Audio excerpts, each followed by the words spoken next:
Breaking today, Meghan Markle breaks her agreement with King Charles and Buckingham Palace to leak to her friends at People magazine less than a week after that promised meeting with Charles and Queen Camilla. Meanwhile, Prince Harry has arrived back in the United States completely fine, proving the point that I have made, by the way, for months and years, that they can travel in and out of the UK with their children privately with absolutely no issues whatsoever. What is quite notable, though, is that Meghan Markle didn't attend the Time 100 event with Harry. But as you saw from that People magazine cover, they couldn't hold their silence. What they had told King Charles was a lie, because look at that. Harry's royal reunion at last.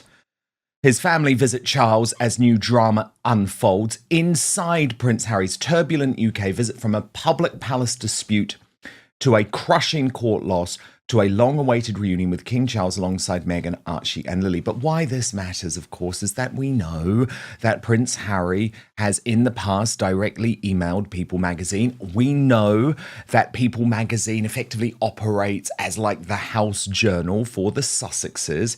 And we know that Meghan Markle wanted it to be known to the world that the choreography of this meeting was nothing to do with her. Look at the headline.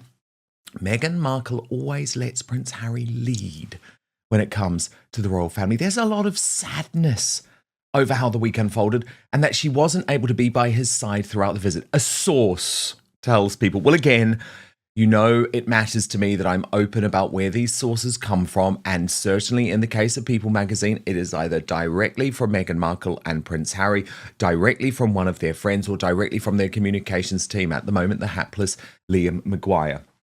And I think the reporting directly contravenes what Prince Harry and Meghan Markle had agreed with the palace, which was that there was to be no briefing around this visit to try and shape the narrative in favour of one party. But she can't help herself, can she? So this is the cover report where People says the Duchess planned to be by her husband's side for several outings. However, there was an about face when security concerns prevented her and their two children from a full visit to Harry's home country. Now, again, this is totally intellectually dishonest reporting from People magazine. There's been no about face. Nothing has changed. Like, they got the security that has already been agreed. So no about face, just to correct that.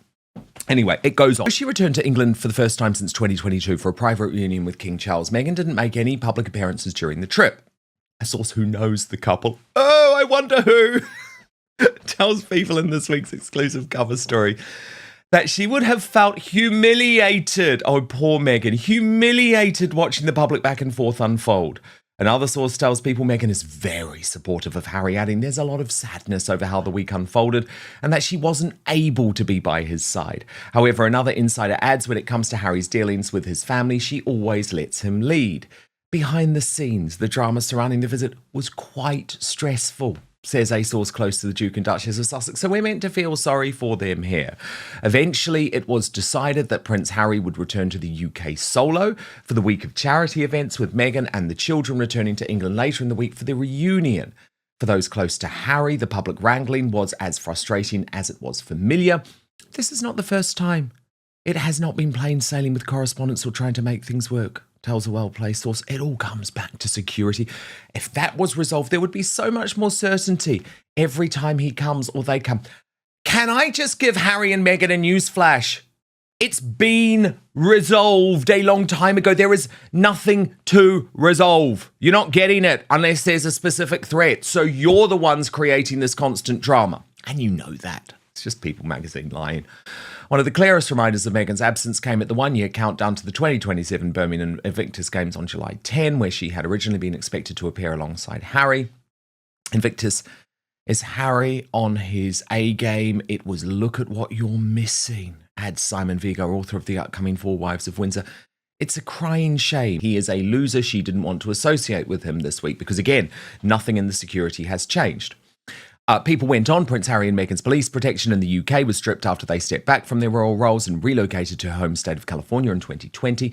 The Duke of Sussex has long sought to have it reinstated. People understands that a long-awaited review of Harry's security by Ravik is still ongoing. So yeah, nothing's changed. Nothing has changed.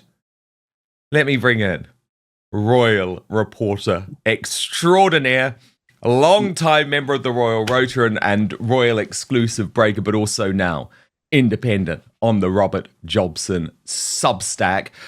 Jobbo, so great to have you here. Can we kick off with Prince Harry last night? Obviously, because it boosts their brand, it boosts their numbers. But the reality is, you summed it up brilliantly in that intro. But, you know, this has been a fiasco. It's been a circus. It's games. I thought that this whole nonsense about the security was something they've just dreamed up from their own team. If you speak to people in the intelligence services, there is no threat against Harry, and that is why Ravik have not stepped up the security. If there was, the security level would be higher, and he would get an appropriate security as long as he gave them the notice that was required to actually do that review. The other thing is, look at what else would have happened really on this one, Dan, is if I'm thinking nearly played the palace, nearly got away with it, because in the week he knew when that case was coming back, he knew probably that what the result was going to be before anybody else. And the fact was, he is a prince, like he calls himself a Prince of England and a stay-at-home dad, whatever he's supposed to be. And the inventor of the Invictus Games, Jobbo, but no mention of Archewell. He didn't, that isn't true, because he got that from America. I remember it was the year before, it was called the Warrior Games. Yeah, he stole the idea, basically. He invented it. So, and that is a load of old nonsense. Although I'm not dissing the Invictus Games, because I actually think it's a good thing. But, you know, we'll see how long it can go on for. Let's hope for a little bit longer.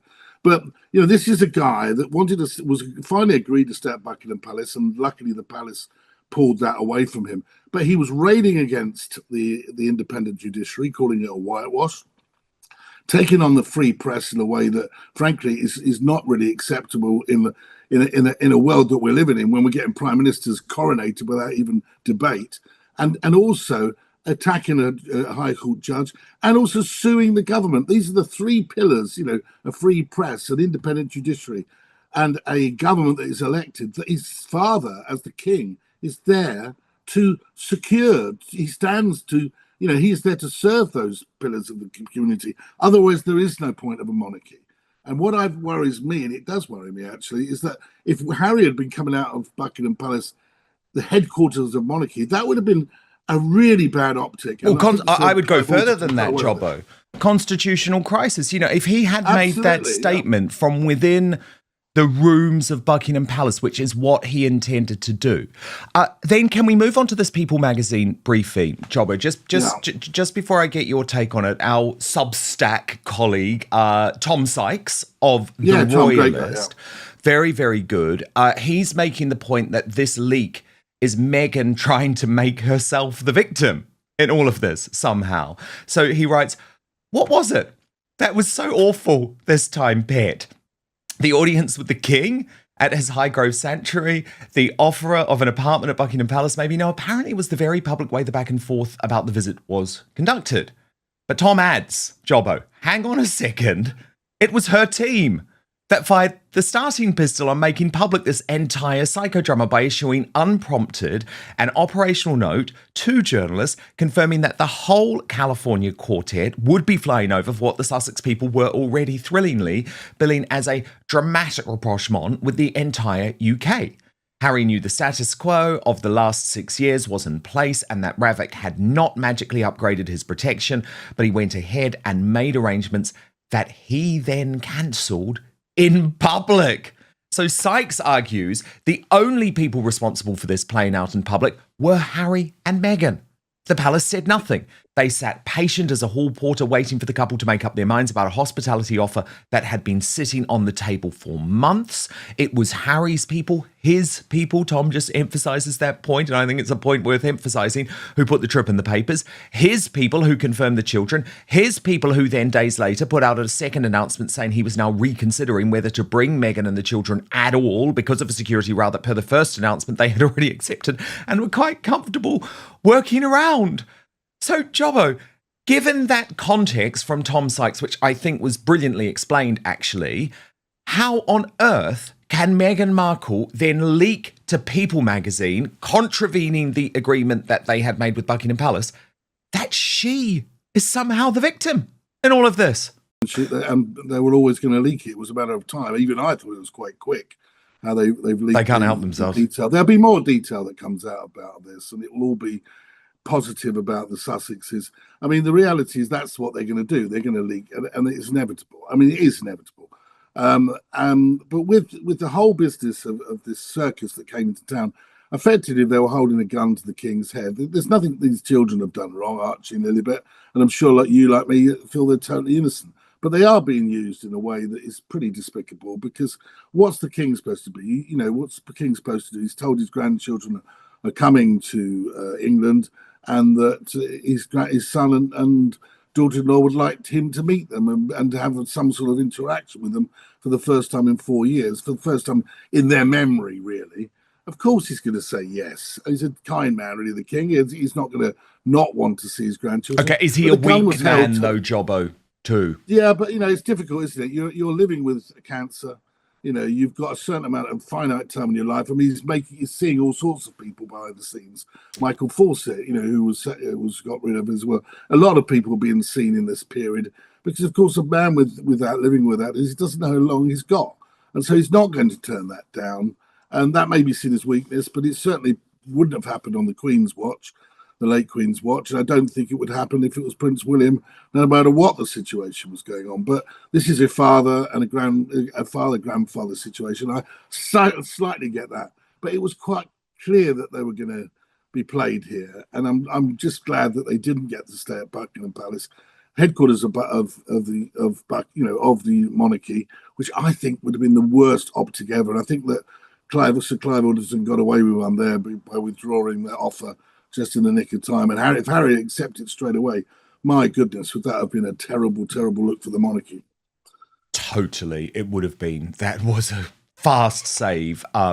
Personally, Jobbo, people might think it's harsh. I don't think they should have been offered accommodation within any royal residence. I don't think they deserve it. I think that was really probably just down to the children's situation and the security around the children's situation, who was going on about that. But didn't she fly in from Portugal? Yeah, and it's still not good enough anyway. And by the way, security, it's nonsense. And is Birmingham less safe than London? And the whole thing about the security, I mean, a number of people on intelligence services say there are no threats. And of course, really Colombia and Nigeria are much more dangerous. Can I just say? Well, and Ukraine. Ukraine, yeah. Come on, I think we've had enough of this sort of boy child, this man child. That his performance on that podcast talking about his grooming was really, you might. But Jobbo, the other thing that's happened overnight, and again, I don't believe this is a coincidence, okay? And just let me make my case. People magazine and the New York Post, not New York Post, New York Times, both left-wing allies of Prince Harry and Meghan Markle. You'll remember the New York Times was where Meghan Markle claimed that she had miscarried before she wrote that big article for them. They revealed the Netflix news to the New York Times. So both the New York Times and People magazine running on the same day, Jobbo, pieces sort of trying to blame Prince William for this ongoing Cold War between the brothers. And again, I don't think it's a coincidence. Let me just take you through what the reporting is. People magazine writing, Prince William and Prince Harry still have no contact. Despite Harry's reunion with King Charles, there has been no movement on William's side. A source tells People in this week's exclusive cover story. An insider telling the magazine, it's so broken. I thought it would have perhaps eased a little bit by now, to be honest, but there has been no movement, especially on William's side. So do you see what I mean? That the blame very much being put on William. There is no contact. They also say there's absolutely no contact between the next generation, the cousins too. And they then quote royal author Simon Viegas saying Princess Diana would be devastated that it has turned out like this, particularly because the brothers were once so close. So that's People magazine. Then the New York Times, and that's interesting, isn't it? The New York Times does not really run many royal stories. The controversy centers on a People magazine report about Harry's recent UK visit. According to the commentary, the article presented Meghan in a sympathetic light. The report reportedly explained that Meghan had planned to accompany Harry for several outings but ultimately did not make the trip, while also portraying her as supportive of her husband. The article was also described as saying there was sadness surrounding the way the week unfolded and that Meghan was disappointed that she could not be by Harry's side. That framing immediately caught the attention of critics. Because while one interpretation is that the article simply explained Meghan's absence, another interpretation is that it was designed to protect her image. And that is where the alleged palace agreement enters the story. The commentator claims that Harry and Meghan had agreed with the palace that there would be no briefing surrounding Harry's visit. The purpose, according to the commentary, was supposedly to prevent either side from attempting to control the narrative or score points through the media. If that agreement existed exactly as described, it would obviously make any subsequent briefing extremely significant. But there is an important caveat. The material we're examining does not provide documentary evidence of this agreement. It is an allegation made by the commentator. Therefore, we should not present it as an established fact. Instead, the key question is, if there really was an understanding not to brief the media, did the subsequent People article violate it? That is where this story becomes genuinely interesting. Why is People so important to this story? Because the commentator argues that the publication has a particularly close relationship with Harry and Meghan. He claims that Harry has previously communicated directly with People and describes the magazine as effectively functioning as a kind of Sussex house journal. That is his characterization, and it forms the basis for his next argument. If the sources quoted by People are people close to Harry and Meghan, then the commentator believes the story could have been supplied by the Sussex camp. But we need to make an important distinction. A source being close to Harry and Meghan does not prove that Meghan herself supplied the information. And it certainly does not prove that she personally ordered a leak. The identity of the sources is not established in the material provided. Let's look at the effect of the article. Rather than portraying Meghan as deliberately avoiding Harry, the reported account presented her as supportive. It reportedly suggested that she would have liked to be beside her husband and that circumstances surrounding the visit prevented her from doing so. It also reportedly stated that when Harry deals with his family, Meghan allows him to take the lead. That is an important piece of messaging, because it portrays Meghan as supportive rather than controlling. It portrays Harry as the person managing his relationship with his family, and it presents Meghan's absence as something unfortunate rather than deliberate. That is precisely why critics are questioning the story. Was this simply an accurate account from friends of the couple? Or was it an attempt to get ahead of negative speculation about why Meghan wasn't there? We don't have enough evidence to say definitively. This is the commentator's theory, not a confirmed explanation from Meghan. And that distinction is important because it allows us to examine the claim without presenting speculation as fact. Do you believe the People article was simply reporting what friends of Harry and Meghan were saying? Or do you think it looks like a carefully coordinated attempt to control the narrative around Meghan's absence? And what about the alleged palace agreement? If there really was an understanding that neither side would brief the media, should the appearance of this story raise serious questions? Let us know your opinion in the comments. If you enjoyed this breakdown, subscribe to CrownScope Media for royal family news, celebrity commentary, breaking stories, and in-depth analysis.